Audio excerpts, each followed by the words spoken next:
कालबैशाखी भांगिला बड़ जामु गछ गछ पड़ी रास्ता हला अवरोध।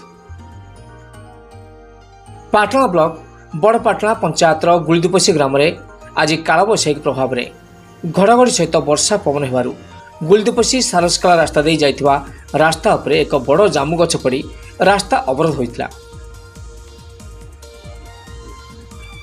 से समय सांबादिक दशरथ बारिक कौन कम जाऊा समय रास्ता उपरे गछ पड़ी रास्ता अवरोध होता बेले बस एवं अन्य गाड़ी चलाचल बंद थी देखि तुरंत दशरथ बारिक पाटणा अग्निशम बाहिनी को खबर देते।